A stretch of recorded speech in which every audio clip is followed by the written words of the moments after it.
to me is a Negroid face that has all the features that you associate with a Negroid face. The proportions of the face, it doesn't say anything about it being Mongoloid. Luthia belongs to a race found historically along the rim of the Indian Ocean, in East Africa, in the islands of South Asia, and in Australia and Melanesia. Was this then the face of a first American? Her reconstruction is confirmed by measurements Walter Nevis has taken of all his skulls. The first reaction was not to believe in it. But as the results, repeated so many times, and the result is exactly the same thing. They are very similar to nowadays Aborigines and Africans, and no similarity at all with Mongoloids in Asia or with American Indians. But how could Luthia be African and Australian? According to Walter Nevis, there's a very simple explanation. Luthia is a bit of both.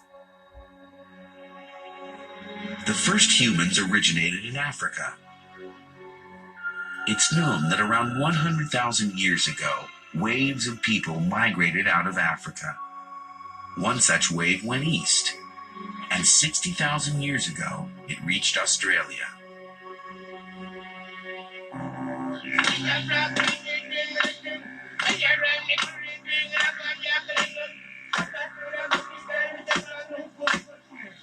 Luthia, it seems, belonged to a race of humans descended from Africans, a race that eventually became today's Australian Aborigines. Oh, busted! But if the first people to enter the New World were the ancestors of present-day Aborigines, how could they possibly have reached the Americas? Australia and Southeast Asia are on the other side of the Pacific Ocean, more than 8,000 miles away from South America.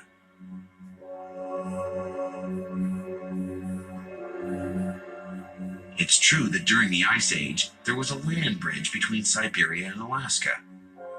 In theory, the ancestors of the Aborigines could have migrated north and crossed over into Alaska. Wrong. But they wouldn't have made it very far. And I told y'all America was in the Ice Age. Y'all didn't even exist. That's America. Look at y'all. This America, y'all. At the time, they swear they some kind of Aboriginal Australians and shit. Aboriginal North Americans and Black Indians. Them motherfuckers ain't even exist at this point in time. Look at America.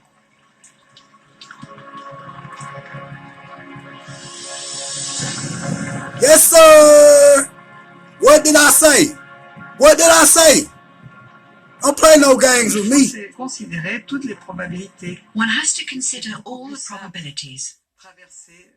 It's much simpler to cross the ocean than to adapt to the cold of the North Pole. After all, you do need to develop a fairly sophisticated technology to survive in the cold. Bop, bop, bop, bop, bop, bop. But did the ancestors of the Aborigines have the technology to cross the Pacific?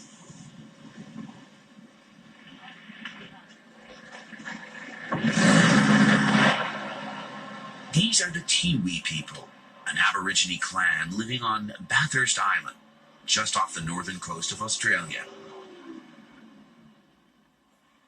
As far back as they can remember, their way of life has always revolved around the sea. What? What? The sea? The sea? They ain't have ships, did they? Built in Africa, did they? Huh? And in these shallow tropical waters, the old-fashioned spear is still the best tool to catch crabs.